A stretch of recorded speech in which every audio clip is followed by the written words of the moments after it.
Good afternoon, everyone, and thank you for being here.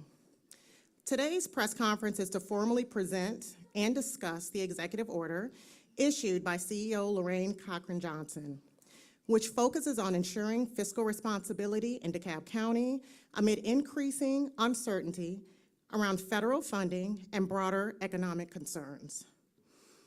Following this press conference, you'll receive a copy of the official press release as well as a copy of the official signed executive order. In this executive order, it will outline a pause on all new hiring and other notes the CEO Cochran-Johnson will review shortly. We ask that questions today remain focused on the executive order, the county's fiscal planning, and how we are preparing to safeguard essential services for DeKalb residents. After CEO Cochran-Johnson delivers her remarks, we'll open the floor to questions. We'll have limited questions, and again, we will like to keep them focused on the topic at hand. CEO. Good afternoon, everyone. I do appreciate all of you for coming out today to be with us. This morning, I'd like to announce that I have signed my second executive order since becoming the CEO of DeKalb County, and it is to temporarily pause all new hiring and non-essential spending for departments that are controlled within the purview of the Office of CEO of DeKalb County, Georgia. This is a proactive and precautionary measure in response to increasing fiscal uncertainty, not just about cuts, but also about the slowing and unpredictability of federal funding here in DeKalb County, Georgia. DeKalb County currently receives more than $346 million annually in federal funds. These funds support vital programs like senior care, housing, food insecurities, public safety, workforce development. We are not facing a crisis today, but the warning signs are clear, and as leaders, it is important that we learn to plan ahead.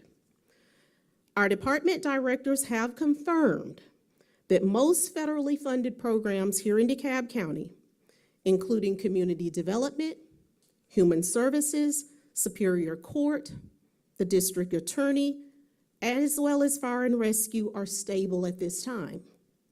However, the police department has received notice of review pause for our urban area security initiative funding, which supports our emergency preparedness initiatives. And while WorkSource DeKalb has not received notice of an official pause, they also haven't received the funding that is expected associated with generally our mid-March appropriations.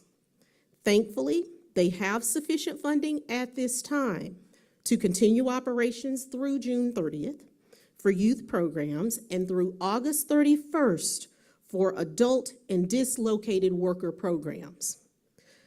What we're seeing is uncertainty that is not always communicated through any form of direct notification of pause, but through standard delays. And that's just as concerning for me as the CEO of DeKalb County, Georgia. Beyond federal funding, we're also preparing for the possibility of a national recession, which could lower property values and impact the future of our future tax digest here in DeKalb County.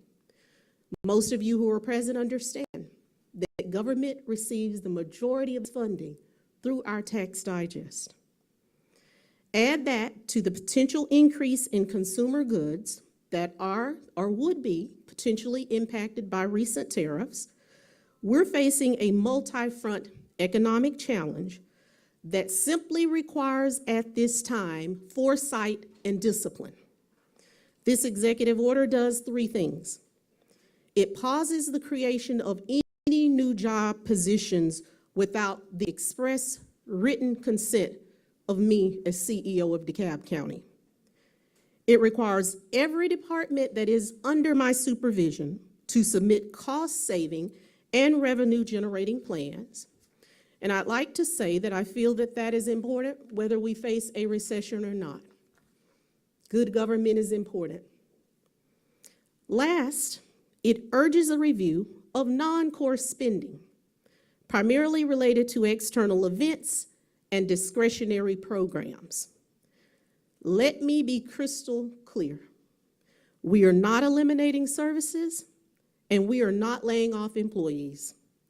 This is about being responsible stewards of taxpayer dollars, ensuring that our core services and the people who rely on them remain protected no matter what happens on the federal level or as a part of the broader economy. Thank you, and at this time, I am more than happy to take questions if there are any. Mrs. Cochran, This particular order will remain in effect until suspended or repealed. Mrs. Cochran-Johnson, Chase Howell with 11 Alive. Nice to meet you. Good to see So you. in February, you made an announcement about a proposal for the police department to retain and also recruit of giving a 7% raise, better benefits, and also housing allowances. With this freeze, what does that look like? It in no way affects, and I do want to be clear that I'm very excited. We passed a balanced budget in 5 days after taking office. I'm very excited to have restructured existing revenue to ensure that our police officers truly became amongst the highest paid in the state of Georgia. And in no way does this executive order affect their pay or the pay of any other DeKalb County employee. So, to the timeline question, is it just sort of a wait and see how things go and keep this in place, until you feel it can be lifted? Absolutely. So until which time we either suspend or repeal it, this executive order will remain in effect. If $346 million gets taken away in federal funding, what are the food banks and the unhoused and the senior programs? How can they be assured that the county is going to take or is going to protect them? Let me say to you that what we face here in DeKalb, I want to be very clear, is not unique. Our Human Services Department, as well as Community Development, operates almost 90% from federal funding. And independent of receiving those monies, it could have severe consequences.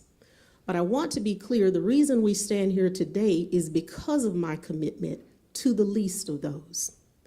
During hard times, often one must prioritize.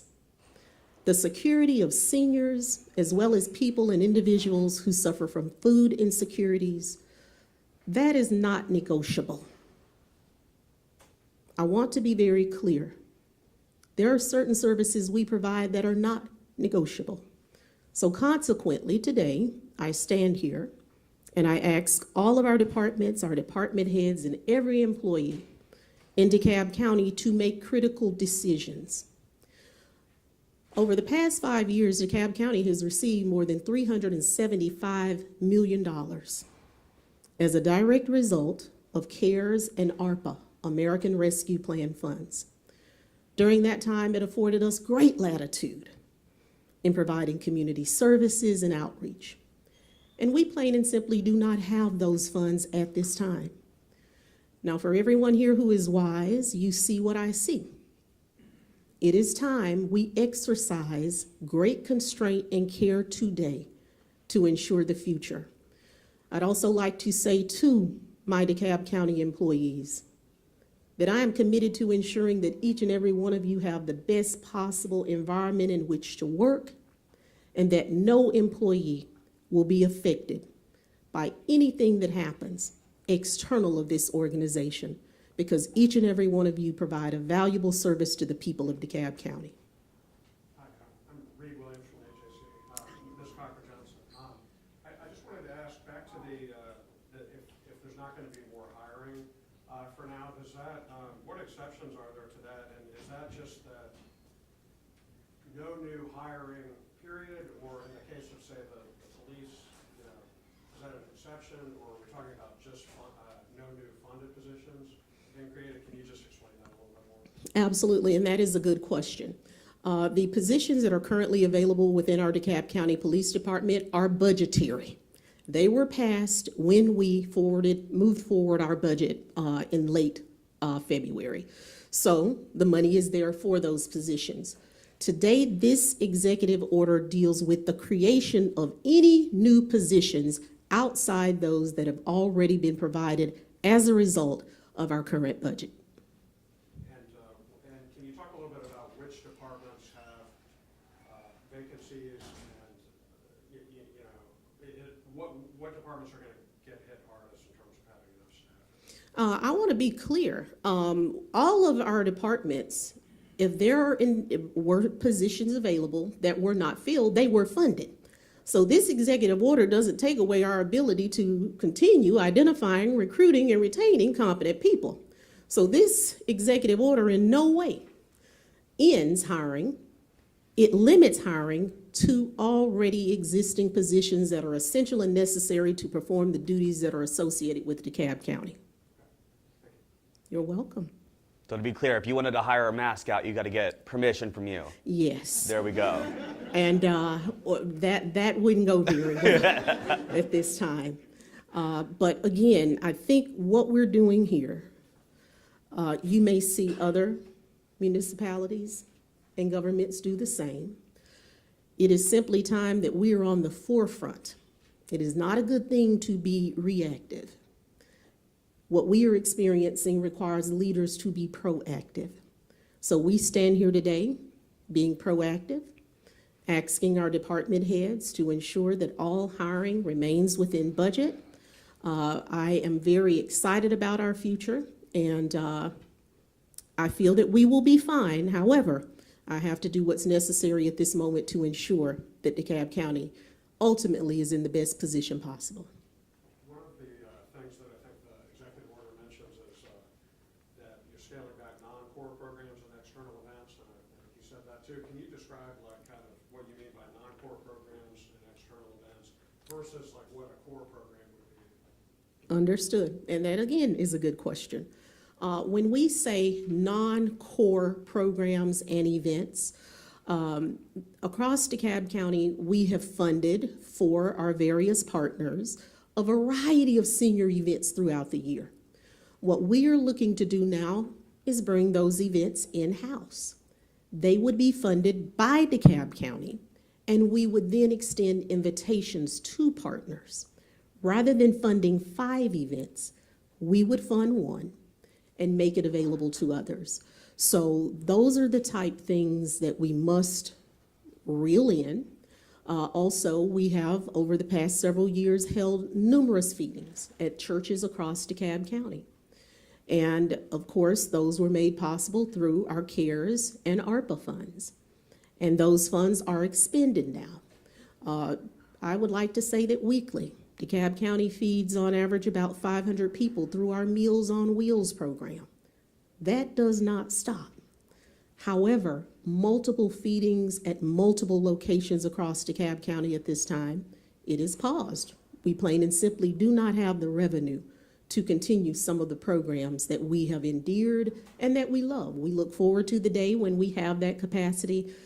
And we are rolling out new and innovative programs, including a police fund, a DeKalb County Police Fund, so that we have greater partnerships, because this is going to be important as we move forward, with our corporate community, who can help us subsidize many of those desired programs.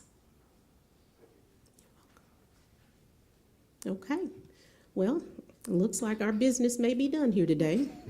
I thank you all for coming, and again, let me emphasize my commitment to ensuring that all 763,000 residents of DeKalb County have the best possible county in which to live, that our leadership has the support that it needs, and that we take proactive measures now to ensure that there is no service interruptions for those who are most vulnerable, and that is certainly a commitment from me. Thank you.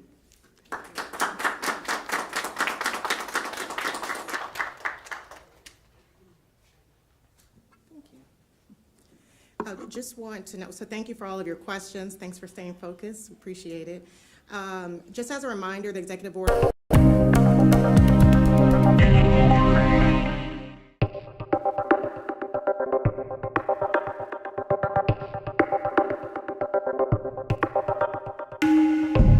A press release that details much of what we discussed, as well as the executive order. If you do have follow-up questions, feel free to reach out to our communications office, and we'll be happy to answer your questions. Thank you all.